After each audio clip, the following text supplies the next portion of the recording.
Good morning. First of all, I would like to express my warmest regards, gratitude to His Eminence Tsulalopon Rinpoche and Dasho Karmaula and honorable monks and experts and chair, honorable chair. Thank you very much for your kind introduction. So today I will talk about some report about physical evidence related to Tsangpa Gyere, found in Ralung and Druk Monastery in Tibet. As you know, Tsangpa Gyere is the founder of Druk Kagyu School. And now, introduction. As you know, Bhutan is a representative Buddhist Vajrayāna kingdom in Himalaya. And Buddhism has influenced on Bhutanese culture and society, including Bhutanese constitution and gross national happiness. And the kingdom is called, as you know, Druk, that is the country of Druk Kagyu School in Dzongkha language and also Chuke, because Druk was established by the 17th abbot of Druk Kagyu School, Shaplung Gawan Namgyel. So it is necessary to focus on Druk Kagyu School when we think about Bhutan as a nation. While there have existed many Buddhist schools, such as another majority school, Nyingma in Bhutan, and Sakyapa and Gelugpa in Bhutan. But unfortunately, Tsangpa Gyere, the founder of Druk Kagyu School, is still unknown in detail, while other Druk Kagyu masters such as Shaplungje and Kunken Pema Karpo and Drukpa Kunde were studied enough. But why don't we know about Tsangpa Gyere? Because collected works of Tsangpa Gyere were not accessible until recently. So many aspects of his life and character have been unknown in detail. And Western and modern scholars have mainly used Dharma annals, that is Chujung, such as the Teptel Gompo, or to roughly and indirectly study Tsangpa Gyere. But it is necessary to directly study Tsangpa Gyere through his biographies and his collected works in detail. And how can we understand Tsangpa Gyere in detail? The methodology is to grasp his life and characteristics by examining biographies and chronicles, and also to grasp his thought and philosophy by examining his collected works. And thanks to Tsulalopon Rinpoche and Dasho Karmaula's support, I have been conducting research on 7 different biographies composed by 3 direct disciples and also 4 later masters, including Kunken Pema Karpo. And we are now compiling a critical edition of Tsangpa Gyere's 7 biographies by comparing different manuscripts. And also we conducted some research about his collected works. And as you know, Tsangpa Gyere is a Repa, so it's easy to imagine that he composed many texts about Mahamudra and meditation. But at the same time, he also composed many scriptures about philosophy and education. And he also composed many gurus, around 200 poems. Spiritual songs, and he also composed treatises for, how can I say, practical purposes. So we just need to note that Tsangpa Gyere had various aspects as follows, like Repa. Of course, he's Tsangpa Gyere, so Repa, and he was also Gelong monk and a Keba scholar and poet and a teacher. So he has characteristics of diversity and tolerance, both as a Repa and a monk and a scholar. And these characteristics are based on Bhutanese diversity and tolerance. This is just my hypothesis, and so I will try to, how can I say, prove this hypothesis through my research. So the diversity and tolerance of Tsangpa Gyere are the basis of diversity and tolerance of Shapdung. Of course, both belong to Drukpa Kagyu. And Shapdung's diversity and tolerance are the basis of those of Bhutan, Druk, which produce the concept of gross national happiness via His Majesty, the Fourth King. So in order to understand the concept of gross national happiness, we also need to understand its roots, the diversity and the tolerance of Tsangpa Gyere. So that's why I'm studying Tsangpa Gyere's collected works and his biographies. And this is the Dharma lineage of, from Takpo Kagyu to, sorry, I made a mistake. It's okay. From Takpo Kagyu to, Drukpa Kagyu. So Tsangpa Gyere is the disciple of Lindepa, who is the disciple of Pakamodpa, who is the disciple of Takpo Lache. So Digun Rinpoche today is here. So Digun Kagyu and Drukpa Kagyu are kind of the brother school. Anyway, and Tsangpa Gyere is the founder of Drukpa Kagyu school, and Gerwanje is the second Dukchen, and Shapdungje is the fifth Dukchen. And like that, and there's so long lineage history. Anyway, and there is a big problem. The information described in biographies and the biographies is limited and insufficient to comprehensively grasp the reality.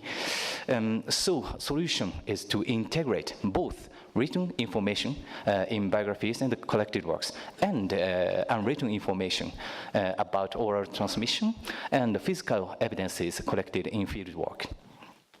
So the objectives of today's presentation is to overview Tsangpa Gyere's biographies and chronicles very briefly, that is written information, and to collect oral transmissions and physical evidences in field work, that is unwritten information, and finally to integrate, compare and integrate both written and unwritten information.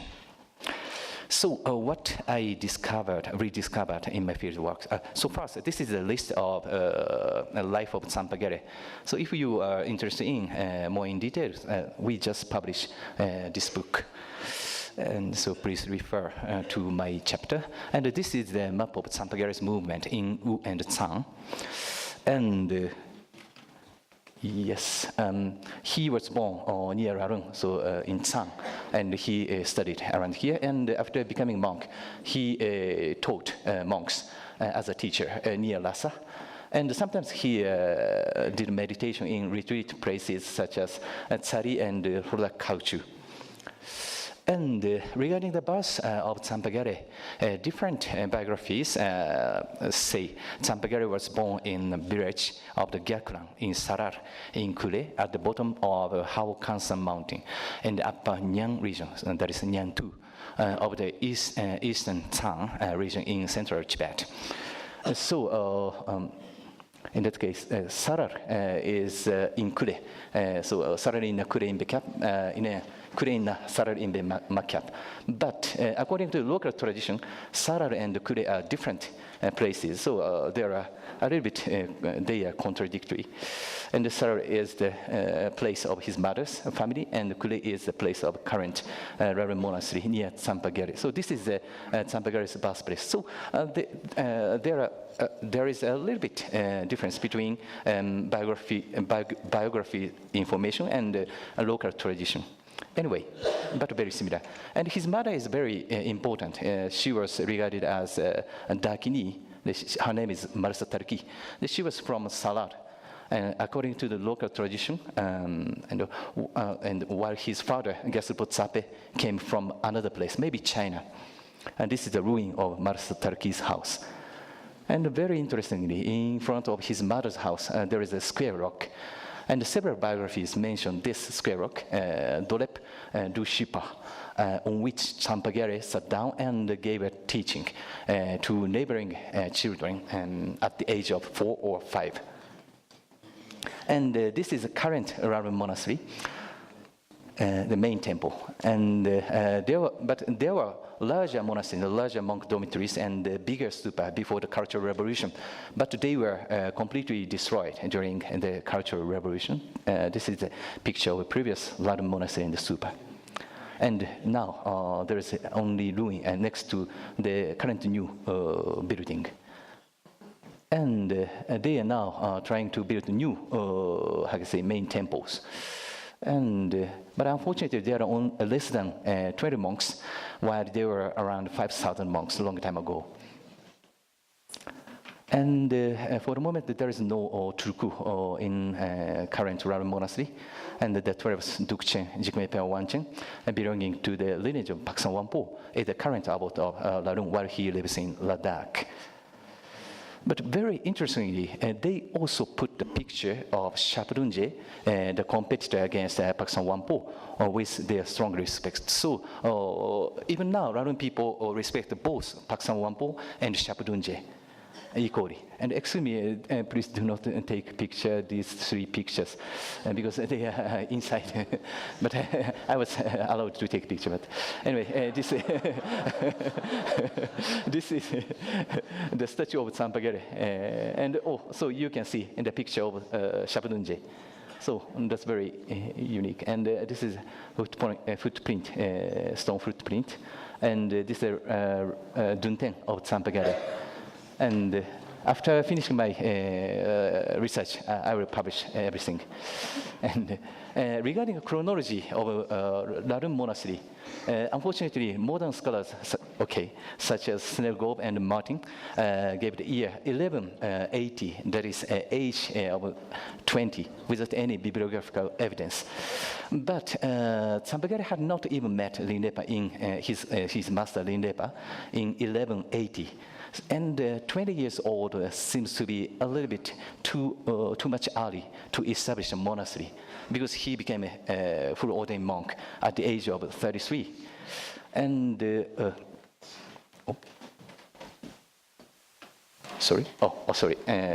And Tsangpa Gyere's, according to Tsangpa Gyere's biography composed by Gyertampa Dechen Dorje, he established this monastery at the age of 36. But unfortunately, no modern scholars mention this year. But this year is more reliable because he became a monk at the age of 33, so after his full ordination. And the current Ralung monastery insists the year 1193 at the age of 33. This is also after the full ordination, so probable. And skip. And now, Druk Monastery. In Druk Monastery, it's also kind of the headquarters of Druk Pakagyu School. And sorry, again, I'm sorry, later I will publish. And they kept monk's robe and shoes of Tsangpa Gyere. And they are two bowls of Tsangpa Gyere for begging. And this is the bow. He used this bow as beams for a small temple called Tashurakan. And this is the egg of dragon. Oh. And now chronology. And most of the biographies and annals give the year of 1205. That is age of 45, 6 years before his death. And only Teptel Gompo gave the year of 1193 and the age of 33. And most of modern scholars, such as Snellgrove, give the year this year, 1193. But and Michaelis gave different year without any bibliographical evidence.